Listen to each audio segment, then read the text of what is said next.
ओम शांति। आज है रक्षाबंधन। तो आज सभी राखी बंधवाते हैं। बहनें भाइयों को राखी बांधती हैं। तो बहनों को राखी कौन बांधेगा? तो जब बहनें भाइयों को राखी बांधती है ना, तो उन्हें बड़ा अच्छा लगता है। क्यों अच्छा लगता है? जब छोटे होते हैं तो ये तो खर्ची मिलेगी, कुछ ना कुछ गिफ्ट तो मिलेगा ही। चलो भाई तो नहीं, अभी कमाता तो नहीं, वो भी छोटा ही है, पर मम्मी पापा से तो मिल ही जाएगा। कुछ ना कुछ तो मिलेगा। तो बहनों को बहुत अच्छा लगता है। पर एक बात और होती है, इतनी सुंदर सुंदर राखियां भाइयों की कलाई में है, बहनों की कलाई में नहीं है। तो बहनें अपने आप ही बांध लेती है। ऐसा करती है। तो अगर बहनें बहनें हैं तो वो खुद एक दूसरे को राखी बांध देती है। ये अच्छा लगता है कि राखी अच्छी लग रही है। पर राखी का महत्व क्या है वो हम में से किसी को पता ही नहीं था। जब बाबा आए, बाबा ने समझाया। सबसे पहला व्रत यही है, सबसे पहला व्रत रक्षाबंधन। बंधन में आत्मा थी, लेकिन उस बंधनों से रक्षा करना, जिन बंधनों में आत्मा फंस गई, तो ये सच्चा सच्चा रक्षाबंधन परमात्मा स्वयं आकर हम आत्माओं के साथ ये जो संबंध जोड़ते हैं, माता पिता बंधु सखा, एक और है भाई बहन। हम परमात्मा को भाई या बहन दोनों रूपों से याद कर सकते हैं। आज के दिन जिन्हों के पास बहनें नहीं या जिन्हों के पास भाई नहीं, दोनों को एक दूसरे की याद तो आती है। तो परमात्मा ने आकर सबसे पहले आत्मा को ये समझाया कि तुम सब आपस में भाई भाई हो।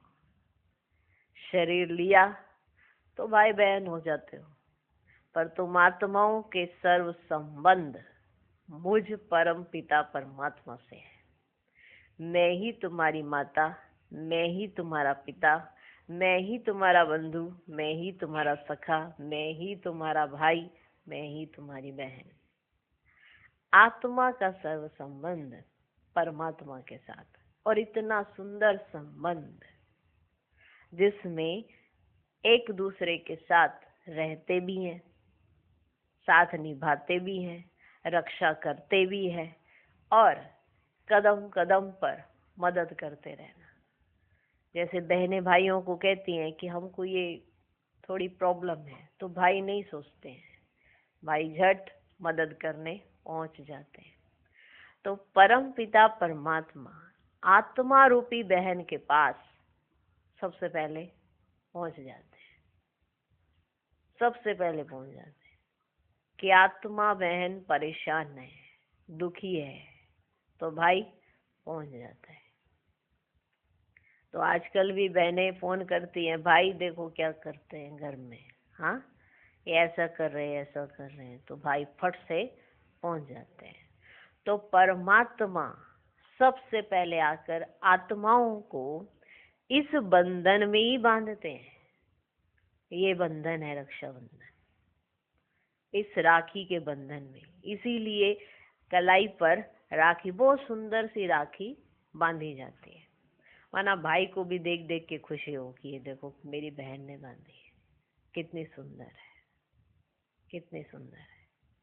तो बहनें भी और उमंग उत्साह के साथ भाइयों के लिए बहुत सुंदर सुंदर राखियां ढूंढती है। साधारण नहीं, बहुत सुंदर सुंदर। कई बहनें तो विशेष बनाती भी हैं भाइयों के लिए कि यही एक दिन है जिसमें मुझे ये दिखाना है कि मुझे मेरे भाई से कितना प्यार है, या भाई को ये दिखाना है कि मुझे मेरी बहन से कितना प्यार है। तो दोनों एक दूसरे के साथ ये संबंध निभाने के लिए पक्के हो जाते हैं। इसे कहते हैं रक्षाबंधन। तो परमात्मा ने ऐसा पाठ संगम पर बजाकर दिखाया कि जब तुम आत्मा रूपी बहन मुझे बुलाओगी, मैं हाजिर हो जाऊंगा। एक सेकंड से पहले हाजिर हो जाऊंगा। दिल से कहना, बाबा मैं हाजिर हो जाऊंगा। तो बाबा ने वो सर्व संबंध पूरे कल्प में जो हम मनुष्य आत्माओं के साथ निभाते हैं, संगम पर छोटे से समय में हमारे साथ निभाए। एक एक संबंध को हमने जिया है, पाठ बजाया है। और विशेष रक्षाबंधन तो ऐसा पर्व है संगम का, जो बाबा ने आते ही कहा, पवित्र बनो, योगी बनो। पहले पवित्र बनो तो योगी हो जाएंगे, योगी बनेंगे तो पवित्र हो जाएंगे। तो बाबा ने पवित्र बनना भी सिखलाया कि बच्चे तुम पवित्र कैसे रह सकते हो। इस पवित्रता की निशानी है रक्षाबंधन। ये रक्षाबंधन कितना विशेष है कि वो आत्मा समझ सकती है जिस आत्मा को अपने भाई का इंतजार है। तो परम पिता परमात्मा भाई के रूप में भी है तो बहन के रूप में भी है। भाइयों को भी अपनी बहन का इंतजार है, बहनों को भाई का तो भाइयों को बहन का। तो दोनों रूपों से परम पिता परमात्मा संगम युग पर इस धरा पर उपस्थित है। इतना सुंदर ये पर्व है जिसे सारी दुनिया मनाएगी। जो जहां होगा, विशेषकर भारतवासी तो विशेषकर, और भारतवासी ही कहीं और जाएंगे तो वहां भी ये मनाया जाएगा। तो हर एक मनाता है, लेकिन उस मनाने का महत्व आप सब बच्चे जानते हो। ये परमात्मा के बच्चे ही जानते हैं कि इस पर्व का विशेष महत्व क्या है। वैसे तो दुनिया में आजकल बस एक फैशन बन गया है, लेकिन उसका रियल का अर्थ, उसके अंदर की गहराई, उसका यथार्थ सत्य, ये हम बच्चे जानते हैं।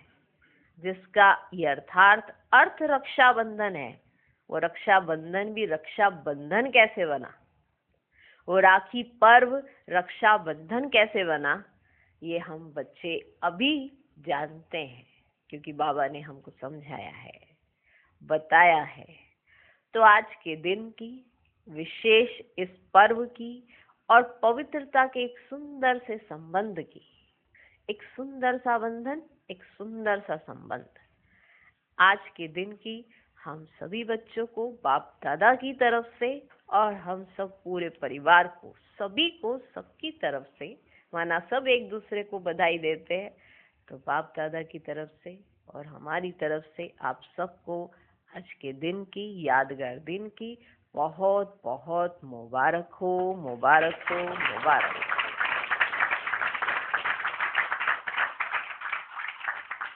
ठीक है जी, अच्छे से मनाओ, दिल से बाप के साथ। बाकी सर्व संबंध सबसे मनाए, सबसे निभा रहे हो। आत्मा इस समय आत्मा रूप में भाई भाई, देह में भाई बहन, इस स्वरूप से रहना है पूरे संगम युग पर। तब हम पवित्र रह सकते हैं, तब हमारी दृष्टि पवित्र हो सकती है। और हमारी दृष्टि पवित्र तो हम बाप के कितने समीप होंगे, इस सब का अंदाजा आप लगा सकते हो। जितना समीप आप जाना चाहते हो उतना जा सकते हो, अगर दृष्टि पवित्र है तो। ओके, चले आज के बाबा के महावाक्य सुनते।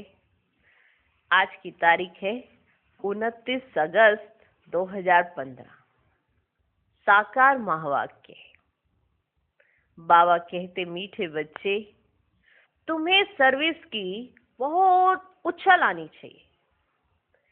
ज्ञान और योग है तो दूसरों को भी सिखाओ, सर्विस की वृद्धि करो। आज का प्रश्न, सर्विस में उछल ना आने का कारण क्या है? किस विघ्न के कारण उछल नहीं आती? उत्तर, सबसे बड़ा विघ्न है क्रिमिनल आई। ये बीमारी सर्विस में उछलने नहीं देती। ये बहुत कड़ी बीमारी है। अगर क्रिमिनल आई ठंडी नहीं हुई है, गृहस्थ व्यवहार में दोनों पहिए ठीक नहीं चलते, तो गृहस्थी का बोझ हो जाता, फिर हल्के और सर्विस में उछल नहीं सकते। आज का गीत है, जाग सजनिया जाग, नवयुग आया के आया। ओम शांति। मीठे मीठे बच्चों ने ये गीत सुना। ऐसे ऐसे 2-4 अच्छे गीत हैं, वे सभी के पास होने चाहिए या टेप में भरने चाहिए। अब यह तो गीत मनुष्यों का बनाया हुआ कहेंगे, ड्रामा अनुसार टच किया हुआ है, जो फिर बच्चों को काम आ जाता है। माना गीत तो मनुष्य ने बनाए हैं, लेकिन ड्रामा अनुसार उनको टच किया तो आज ये गीत बच्चों के काम आ रहे हैं। ऐसे ऐसे गीत बच्चों को सुनने से नशा चढ़ता है। बच्चों को तो नशा चढ़ा रहना चाहिए कि अभी हम नई राजाई स्थापन कर रहे हैं, रावण से ले रहे हैं। जैसे कोई लड़ते हैं तो ख्याल रहता है ना, इनकी राजाई हप कर ले में रहता है ना, तभी लड़ाई करेंगे। ये जज्बा तो तभी आएगा कि अभी लड़ाई कर रहे हैं तो इनकी पूरी राजाई हम हप कर ले में, इनका गांव हम अपने हाथ करें। ऐसा आता ना लड़ाई से। अब पहले सोच चलेगी तभी तो गांव अपने हाथ में आएगा। तो अभी आप किससे लड़ाई कर रहे हो? रावण से। ऐसे माना भाले वगैरह कुछ लेके नहीं कर रहे हो, ना तीर कमान है ना तलवार है, लेकिन अंदर ही अंदर रावण से लड़ाई चल रही है कि हम अपना राज्य लेके रहेंगे। अब वह सब हद के लिए लड़ते हैं। तुम बच्चों की लड़ाई है माया से, जिसका सिवाय तुम ब्राह्मणों के और कोई को पता ही नहीं है। तुम जानते हो हमको इस विश्व पर गुप्त रीति राज्य स्थापन करना है और बाप से वर्षा लेना है। इसको वास्तव में लड़ाई भी नहीं कहेंगे। ड्रामानुसार तुम जो सतो प्रधान से तमो प्रधान बने हो, सो फिर सतो प्रधान बनना है, ये लड़ाई है। तो माया रावण क्या करती है कि वो आपको सतो प्रधान बनने ही नहीं देती है। उसको मालूम है जहां ये सतो प्रधान बने मेरा राज्य गया, तो वो और तमो प्रधान कर देती है। तो हमारा पुरुषार्थ क्या है? सतो प्रधान बनने का। तुम अपने जन्मों को नहीं जानते थे, अभी बाप ने समझाया है, और जो भी धर्म है उनको यह नॉलेज मिलने की है ही नहीं। बाप तुम बच्चों को ही बैठ समझाते हैं। गाया भी जाता है, धर्म में ही ताकत है। भारतवासियों को यह पता ही नहीं कि हमारा धर्म क्या है। तुमको बाप द्वारा पता पड़ा है कि हमारा आदि सनातन देवी देवता धर्म है। बाप आकर फिर तुमको उस धर्म में ट्रांसफर करते हैं। तुम जानते हो हमारा धर्म कितना सुख देने वाला है। तुमको कोई से लड़ाई आदि नहीं करनी है। तुमको तो अपने स्वधर्म में टिकना है और बाप को याद करना है। इसमें ही टाइम लगता है, इसमें भी टाइम लगता है। ऐसे नहीं कि सिर्फ कहने से टिक जाते हैं कि आज कहा टिक जाओ तो टिक गए। इसमें ही टाइम लगता है। अंदर में स्मृति रहनी चाहिए, मैं आत्मा शांत स्वरूप हूँ। अंदर में यह स्मृति रहनी चाहिए, मैं आत्मा शांत स्वरूप हूँ। हम आत्मा अभी तमो प्रधान पतित बनी है। हम आत्मा जब शांति धाम में थी तो पवित्र थी, फिर पाठ बजाते बजाते तमो प्रधान बनी है। अभी फिर पवित्र बन हमको वापस घर जाना है। बाप से वर्षा लेने के लिए अपने को आत्मा निश्चय कर बाप को याद करना है। तुमको नशा चढ़ेगा, हम ईश्वर की संतान है, हम ईश्वर की संतान है। बाप को याद करने से ही विकर्म विनाश होते हैं। कितना सहज है। याद से हम पवित्र बन फिर शांति धाम में चले जाएंगे। दुनिया इस शांति धाम सुख धाम को भी नहीं जानती। सर्व का सदगति दाता, ज्ञान का सागर, उस परम पिता परमात्मा को कहा जाता है। और कोई को ज्ञानवान कह ही नहीं सकते। जब वे ज्ञान दे तब तुम ज्ञानवान बनो, और कोई वैसे ज्ञानवान नहीं होगा। जब बाप ज्ञान का सागर बच्चों को ज्ञान देते हैं तब बच्चे ज्ञानवान बने। अभी सब है भक्तिवान, बच्चे बने तो क्या बन गए? ज्ञानवान। बाकी सब है भक्तिवान। तुम भी थे, ऐसे नहीं कि आप ज्ञानवान ही थे, नहीं, तुम भी भक्तिवान थे। अभी क्या बन गए? ज्ञानवान। अभी फिर ज्ञानवान बनते जा रहे हो। नंबरवार पुरुषार्थ अनुसार ज्ञान कोई में है, कोई में नहीं है। तो क्या कहेंगे? कोई में ज्ञान है, कोई में नहीं है। ज्ञान सबको एक जैसा मिल रहा है, ये बात भी नोटिस करने की है। ज्ञान सबको एक जैसा मिल रहा है, लेकिन ज्ञान को कोई यथार्थ उठा पाता है, कोई नहीं उठा पाता। सब नंबरवार पुरुषार्थ अनुसार क्यों है? क्या कहेंगे? उस हिसाब से ऊंच पद पा न सके। जिसमें ज्ञान जास्ती है, जिसमें ज्ञान कम है, तो पद में तो फर्क पड़ेगा। जो अच्छा पढ़ेगा वो अच्छा पद पाएगा, जो कम पढ़ेगा वो कम पद पाएगा। बहुत सिंपल सी बात है। उस हिसाब से वो उच्च पद पा ना सके। बाप सर्विस के लिए कितना उछलते हैं, बच्चों में अभी वह ताकत आई नहीं है जो किसको अच्छी रीति समझाएं, ऐसी ऐसी युक्तियां रचें। भल बच्चे मेहनत कर कॉन्फ्रेंस आदि कर रहे हैं, गोपों में कुछ ताकत है, गोपों में कुछ ताकत है। उनको ख्याल रहता है कि संगठन हो जिसमें युक्तियां निकाले, सर्विस वृद्धि को कैसे पाए। माथा मार रहे हैं कौन? गोप। नाम भर शक्ति सेना है, परंतु पढ़ी लिखी नहीं है। कोई फिर अनपढ़े भी पढ़े लिखे को अच्छा पढ़ाती हैं।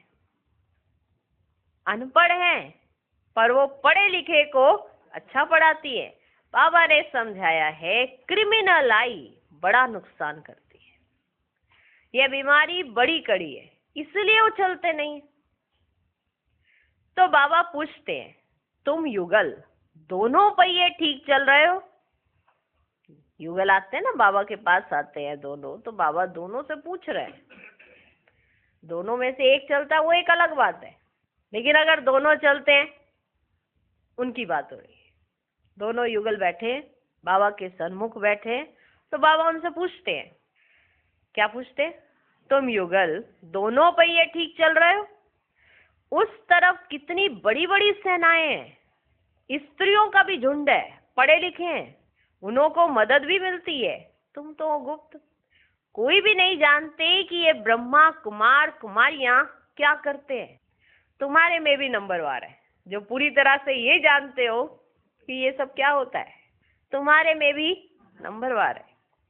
गृहस्थ व्यवहार का बोझा सिर पर रहने से झुके हुए हैं। गृहस्थ व्यवहार का बोझा सिर पर रहने से झुके हुए हैं। ब्रह्मा कुमार कुमारी कहलाते हैं, परंतु वह क्रिमिनल आई ठंडी नहीं होती। दोनों युगल चलते हैं। अगर एक को ये भान रहता है ये मेरी पत्नी है, पत्नी को ये भान रहता है ये मेरा पति है, तो फिर कहने की बात नहीं, ये भी समझना कि पब्लिक में कहने लगे मेरा भाई है, ऐसा कहना नहीं है। ये स्मृति का खेल है। माना बुद्धि से समझने की जरूरत है। बुद्धि में अगर ये आता है कि ये मेरी पत्नी है और पत्नी को आता है ये मेरा पति है, तो फिर कैसे समझे? ब्रह्मा कुमार कुमारी कहलाते हैं, परंतु वे क्रिमिनल आई ठंडी नहीं होती। दोनों पहिए एक जैसे हो बड़ा मुश्किल है। बाबा बच्चों को सर्विस उठाने के लिए समझाते रहते हैं। कोई धनवान है तो भी उछलते नहीं है, धन के भूखे हैं। बच्चा नहीं होगा तो भी गोद में लेते हैं। बच्चा नहीं होगा, माना खाता नहीं बना आगे का, तो भी गोद में ले लेंगे। धन के भूखे हैं, बच्चा नहीं होगा तो भी गोद में लेते हैं। उछल नहीं आती, बाबा हम बैठे हैं, हम बड़ा मकान लेकर देते हैं, ऐसी उछल ही नहीं आती। बाबा के सामने युगल बैठे हैं तो बाबा उनसे पूछते हैं कि इतनी उछल आती है, ऐसी उछल आती है कि बाबा हम ये करें, बाबा हम ये करें, ऐसी उछल आनी चाहिए ना। बच्चा नहीं होगा तो भी गोद में ले लेंगे, माना एडॉप्ट कर लेंगे, कहेंगे घर परिवार वाले बहुत तंग कर रहे हैं तो चलो एडॉप्ट ही कर लेते हैं, चलना तो है ही ज्ञान में, तो एडॉप्ट कर लेते हैं बाबा। कई ऐसे भी आते हैं, बाबा से कहते हैं एडॉप्ट कर लें बाबा। जब एडॉप्ट करोगे तो मुंह की जगह नहीं जाएंगी क्या? जाएंगी। उससे क्या होगा? फिर मेहनत करोगे, फिर मेहनत करोगे, एक और पहले के संबंध तो बुद्धि से जान ही रहे, एक और संबंध को फिर बुद्धि से कैसे निकालोगे? समझने की बात है। इसीलिए बाबा जो बात करते हैं वो बच्चे समझ सकते हैं कि बाबा क्या कहना चाहते हैं, और जो नहीं समझते तो ज्ञान थोड़ा कम है, मानो फिर उन्होंने उच्च पद नहीं पाना है। तो कईयों को धन का बड़ा प्रलोभन होता है, धन के पीछे भागते रहेंगे, बच्चा नहीं होगा तो भी गोद में लेते हैं। उछल नहीं आती, बाबा हम बैठे हैं, हम बड़ा मकान लेकर देते हैं। बाबा की नजर दिल्ली पर विशेष है, क्योंकि दिल्ली है कैपिटल, हेड ऑफिस। बाबा कहते हैं दिल्ली में विशेष सेवा का घेराव डालो। कोई को समझाने के लिए अंदर घुसना चाहिए, कोई को समझाने के लिए अंदर घुसना चाहिए। गाया भी हुआ है कि पांडवों को कौरवों से 3 पैर पृथ्वी के भी नहीं मिलते थे। यह कौरव अक्षर तो गीता का है, भगवान ने आकर राजयोग सिखाया, उसका नाम रखा गीता, उसका नाम गीता रखा है। परंतु गीता के भगवान को भूल गए, इसलिए बाबा घड़ी घड़ी कहते रहते हैं मुख्य इस पॉइंट्स को भी उठाना है। आगे बाबा कहते थे बनारस के विद्युत मंडली वालों को समझाओ। बाबा युक्तियां तो बतलाते रहते हैं, फिर अच्छी रीति कोशिश करनी है। बाप बार बार समझाते रहते हैं, नंबर 1 दिल्ली में युक्ति रचो, संगठन में भी यह विचार करो, मूल बात की बड़ा मेला आदि दिल्ली में कैसे करें। वो लोग तो दिल्ली में बहुत ही भूख हड़ताल आदि करते हैं, तुम तो ऐसा कोई काम नहीं करते हो, लड़ना झगड़ना कुछ नहीं, तुम तो सिर्फ सोए हुए को जगाते हो, तुम तो सिर्फ सोए हुए को जगाते हो। दिल्ली वालों को ही मेहनत करनी है। तुम तो जानते हो हम ब्रह्मांड के भी मालिक, फिर कल्प पहले मुआफिक सृष्टि के भी मालिक बनेंगे। यह पक्का है जरूर, विश्व का मालिक बनना ही है।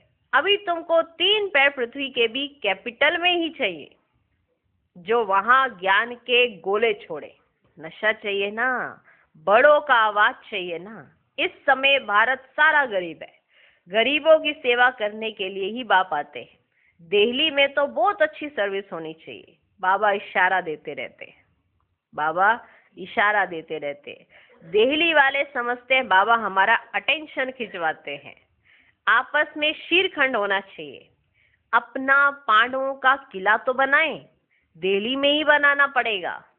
इसमें दिमाग बड़ा अच्छा चाहिए, इसमें दिमाग बड़ा अच्छा चाहिए। माना ऐसा कौन सा किला तैयार करे, क्या तैयार करे जिसकी वजह से ये सब प्लानिंग हो सके, दिल्ली में ही बनाना पड़ेगा।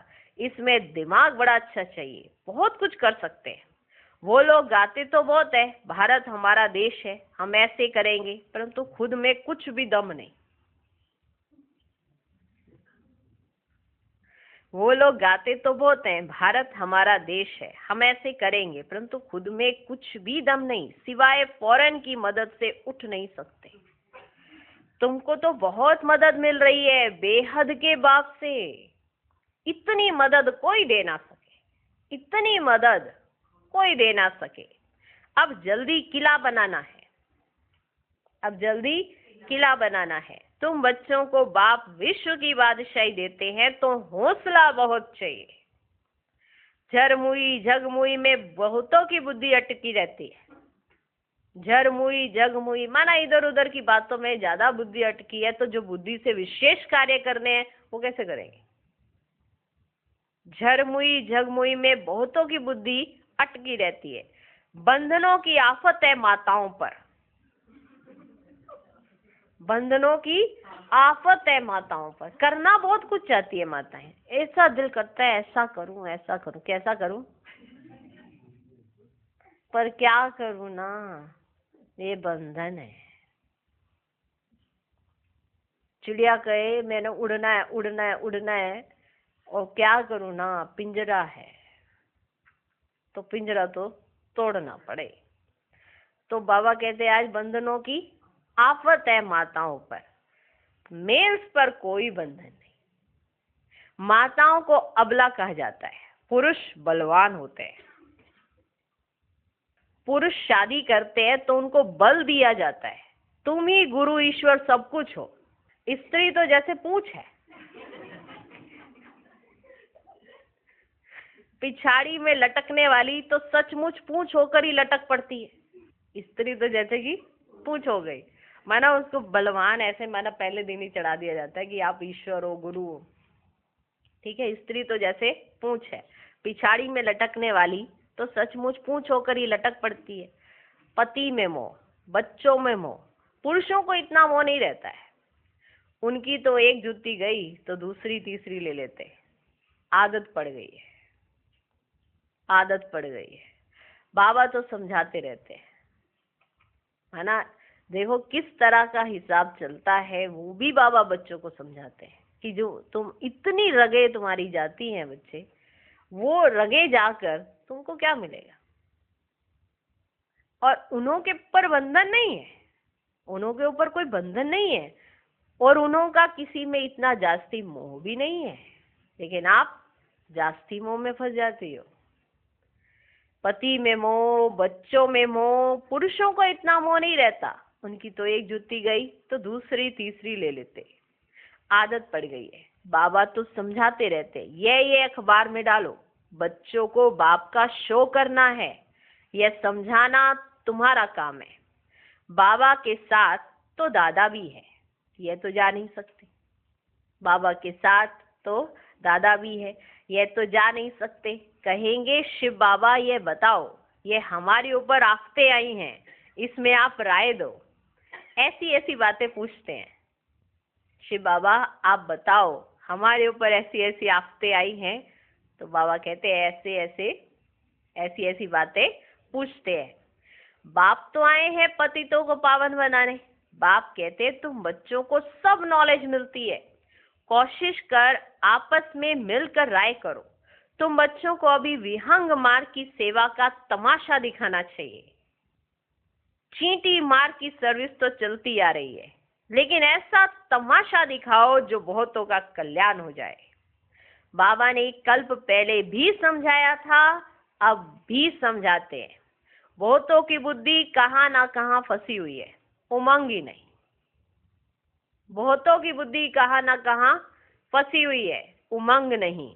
झट दे अभिमान आ जाता है। दे अभिमान ने ही सत्यानाश की है। अब बाप सत्या ऊंच करने की कितनी सहज बात बताते हैं। अब बाप सत्या ऊंच करने की कितनी सहज बात बताते हैं। बाप को याद करो तो शक्ति आए, नहीं तो शक्ति आती नहीं। भल सेंटर संभालते हैं परंतु नशा नहीं, क्योंकि देह अभिमान है। देही अभिमानी बने तो नशा चढ़े, देही अभिमानी बने तो नशा चढ़े। हम किस बाप के बच्चे हैं? बाप कहते जितना तुम देही अभिमानी होंगे उतना बल आएगा। आधा कल्प का देह अभिमान का नशा है, तो देही अभिमानी बनने में बड़ी मेहनत लगती है। ऐसे नहीं बाबा ज्ञान का सागर है, हमने भी ज्ञान उठाया है, बहुतों को समझाते हैं, परंतु याद का जौहर भी चाहिए। ज्ञान की तलवार है, याद की फिर यात्रा है। कल समझाया था ना बाबा ने, ज्ञान की यात्रा नहीं, याद की यात्रा है। ज्ञान की तलवार है, याद की फिर यात्रा है, दोनों अलग चीजें हैं। ज्ञान भी चाहिए, योग भी चाहिए। ज्ञान में याद की यात्रा का जोहर चाहिए। माना ज्ञान है तलवार, तलवार आ गई आपके पास, लेकिन उसके पास तलवार में धार भी तो होनी चाहिए ना। अब ऐसे ही लेके घूमते रहो तलवार, क्या फायदा। ज्ञान तलवार है और याद जोहर है, माना उसके अंदर ताकत है, धार है। ज्ञान में याद की यात्रा का जोहर चाहिए, वह नहीं है तो काठ की तलवार हो जाती है। फिर तलवार तलवार नहीं, वो कार्य ही नहीं करेगी, फिर वो काठ की तलवार हो जाती है। कोई उसका प्रयोग करो लेकिन वो अपना कार्य ही नहीं करेगी, तो कौन सी तलवार बन गई? काठ की। सिर्फ ज्ञान ज्ञान है, योग नहीं, तो वो काठ की तलवार हो जाती है। सिख लोग तलवार का कितना मान रखते हैं। वे तो हिंसक थी जिससे लड़ाई की, वास्तव में गुरु लोग लड़ाई थोड़ी कर सकते हैं। गुरु तो अहिंसक चाहिए ना, लड़ाई से थोड़ी सदगति होती है। तुम्हारी तो है योग की बात। याद के बल बिगड़ ज्ञान तलवार काम नहीं करेगी। क्रिमिनल आई बड़ा नुकसान करने वाली है। आत्मा कानों से सुनती है। कौन सुन रही है कानों से? कौन सुन रही है? सुन रही है ना? आप सब ये बातें सुन रहे हो कि नहीं? मुरली अच्छे से सुन रहे हो? ध्यान देना। आत्मा कानों से सुनती है। बाप कहते तुम याद में मस्त रहो तो सर्विस बढ़ती जाएगी। कभी कभी कहते हैं बाबा संबंधी सुनते नहीं है, जो संबंधी हैं वो सुनते नहीं है। बाबा कहते हैं याद की यात्रा में कच्चे हो, इसलिए ज्ञान तलवार काम नहीं करती है। याद की यात्रा में कच्चे हो, इसलिए ज्ञान तलवार काम नहीं करती है। याद की मेहनत करो, यह है गुप्त मेहनत। मुरली चलाना तो प्रत्यक्ष है, मुरली चलाना तो प्रत्यक्ष है, याद ही गुप्त मेहनत है जिससे शक्ति मिलती है। आप बाबा को याद करेंगे, आपके अंदर शक्ति आती है, ताकत आती है, दैवी गुणों की धारणाएं माना इस तरह से ऑटोमेटिक होने लगती हैं। याद से शक्ति मिलती है, ज्ञान से शक्ति नहीं मिलती। ज्ञान अब 5 घंटे भी सुना लो, शक्ति नहीं मिलेगी अगर याद नहीं है तो। सूखा सूखा ज्ञान सुनाए जा रहे हो, कुछ नहीं होगा अगर याद शामिल नहीं है तो। ज्ञान से शक्ति नहीं मिलती। तुम पतित से पावन याद के बल से बनते हो। कमाई का ही पुरुषार्थ करना है। बच्चों को याद जब एक रस रहती है, अवस्था अच्छी है तो बहुत खुशी रहती है, और जब याद ठीक नहीं, किसी बात में गुटखा खाते हैं तो खुशी गायब हो जाती है। याद में ही बैठे हैं लेकिन अंदर से खुश नहीं है, क्योंकि कोई बात न डिस्टर्ब कर रही है। किसी बात में गुटखा खा रहे हैं, खुशी नहीं है, कैसे चलेंगे? और जब अवस्था अच्छी रहती है तो कोई भी बात हो जाए उसको साधारण लेते हैं, और जब अवस्था अच्छी नहीं है तो साधारण सी बात को भी बहुत बड़ा लेते हैं। बहुत साधारण सी बात थी, ये बड़ी कैसे हो रही है? तो सोचो, हमारी स्मृतियां, हमारी माना अंदर के अंदर, हमारे अंदर ताकत बहुत कम है। जो छोटी सी बात को ही हमने बड़ा बना लिया, और जब अच्छी अवस्था होती है तो बड़ी बात को भी हम छोटा झट बना लेते हैं। अवस्था अच्छी थी तो स्थिति अच्छी थी, स्थिति अच्छी थी तो खुशी अच्छी थी, तो किसी बात ने ज्यादा असर ही नहीं किया। बच्चों को याद जब एक रस रहती है, अवस्था अच्छी है तो बहुत खुशी रहती है, और जब याद ठीक नहीं, किसी बात में गुटखा खाते हैं तो खुशी गायब हो जाती है। क्या स्टूडेंट को टीचर याद नहीं पड़ता होगा? यहाँ तो घर में रहते सब कुछ करते टीचर को याद करना है। इस टीचर से तो बहुत बहुत ऊंच पद मिलता है। गृहस्थ व्यवहार में भी रहना है, टीचर की याद रहे तो भी बाप और गुरु याद जरूर आएंगे। कितने प्रकार से समझाते रहते, परंतु घर में फिर धन दौलत बाल बच्चे आदि देख भूल जाते हैं। बाबा कितने अच्छे से समझाते हैं, पर घर गए, बाल बच्चे देखे, धन दौलत देखी, फिर सब भूल जाते हैं। समझाते तो बहुत है, बाबा बच्चों को समझाते तो बहुत है। तुमको रूहानी सर्विस करनी है, बाप की याद ही है ऊंच से ऊंच सेवा। बाप की याद ही है ऊंच से ऊंच सेवा। मनसा वाचा कर्मणा, बुद्धि में बाप की याद रहे। मुख से भी ज्ञान की बातें सुनाओ, किसको दुख नहीं देना है। मुख से भी ज्ञान की बातें सुनाओ, किसको दुख नहीं देना है। कोई अकर्तव्य नहीं करना है। पहली बात, अल्प ना समझने से और कुछ भी समझेंगे नहीं। पहले अल्प पक्का कराओ, तब तक आगे बढ़ना नहीं चाहिए। शिव बाबा राजयोग सिखलाकर विश्व का मालिक बनाते हैं। इस छीछी दुनिया में माया का शो बहुत है। कितना फैशन हो गया है। छीछी दुनिया से नफरत आनी चाहिए। छीछी दुनिया से नफरत, मनुष्यों से नहीं, ये बात भी याद रखना। मनुष्यों से नफरत नहीं करनी है, छीछी दुनिया से नफरत करनी है। जहां पे तमो प्रधानता है, उस तमो प्रधानता से नफरत करनी है। मनुष्य आत्मा से नफरत नहीं करनी है, ये बात भी याद रखना। नहीं तो विश्व कल्याणकारी कैसे बनो। छीछी दुनिया से बाबा ने कहा आपको नफरत आनी चाहिए। ऐसे नहीं उनके प्रति आकर्षित होते रहो। माना छीछी दुनिया है, गंदे गंदे वाइब्रेशन है, गंदी गंदा वायुमंडल है, और आप भी उसके अंदर बह गए। अरे ये तो होना चाहिए ना, ये तो होना चाहिए, ऐसा करके दिखते हैं, कर लेते हैं। ऐसी दुनिया से, छीछी दुनिया से नफरत आनी चाहिए। एक बाप को याद करने से तुम्हारे विक्रम विनाश होंगे, पवित्र बन जाएंगे।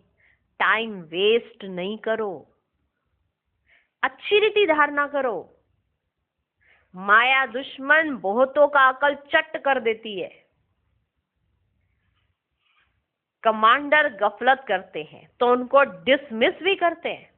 अगर कमांडर ने कोई गफलत कर दी तो उनको क्या कर दिया जाएगा? डिसमिस। खुद कमांडर को भी लज्जा आती है, फिर रिजाइन भी कर देते हैं। उनको खुद भी लज्जा आती है कि हमने ये कार्य गलत किया है, तो वो फिर रिजाइन भी कर देते हैं। यहां भी ऐसे होता है। अच्छे अच्छे कमांडर्स कभी फां हो जाते हैं।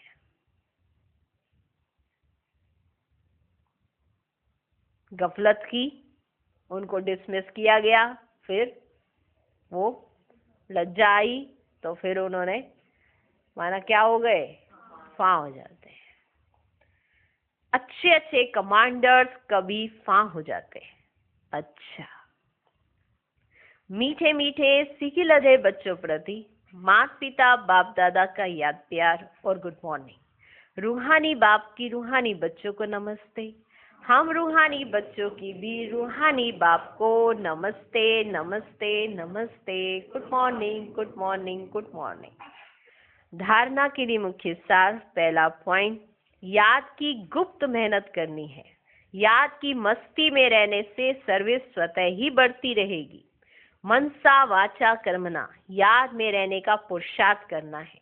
दूसरा पॉइंट, मुख से ज्ञान की ही बातें सुनानी है, किसको दुख नहीं देना है, कोई भी अकर्तव्य नहीं करना है, देही अभिमानी बनने की मेहनत करनी है। आज का वरदान, लौकिक को अलौकिक में परिवर्तन कर सर्व कमजोरियों से मुक्त होने वाले मास्टर सर्वशक्तिमान भव। जो मास्टर सर्वशक्तिमान नॉलेजफुल आत्माएं हैं, वे कभी किसी भी कमजोरी व समस्याओं के वशीभूत नहीं होती, क्योंकि वे अमृत वेले से जो भी देखते, सुनते, सोचते या कर्म करते हैं, उसको लौकिक से अलौकिक में परिवर्तन कर देते हैं। कोई भी लौकिक व्यवहार निमित्त मात्र करते हुए अलौकिक कार्य सदा स्मृति में रहे। कार्य कर रहे हैं लौकिकता के, लेकिन वो निमित्त मात्र और बुद्धि में है अलौकिक कार्य। तो किसी भी प्रकार के मायावी विकारों के वशीभूत व्यक्ति के संपर्क से स्वयं वशीभूत नहीं होंगे। जिसकी बुद्धि में अलौकिक कार्य रहता है, तो वो कहीं भी चला जाए, वो किसी के भी संपर्क में आए, तो विकारों के वशीभूत नहीं हो सकते। तमोगुणी वाइब्रेशन में भी सदा कमल समान रहेंगे। लौकिक कीचड़ में रहते हुए भी उससे न्यारे रहेंगे। आज का स्लोगन, सर्व को संतुष्ट करो तो पुरुषार्थ में स्वतः हाई जंप लग जाएगा। ओम शांति।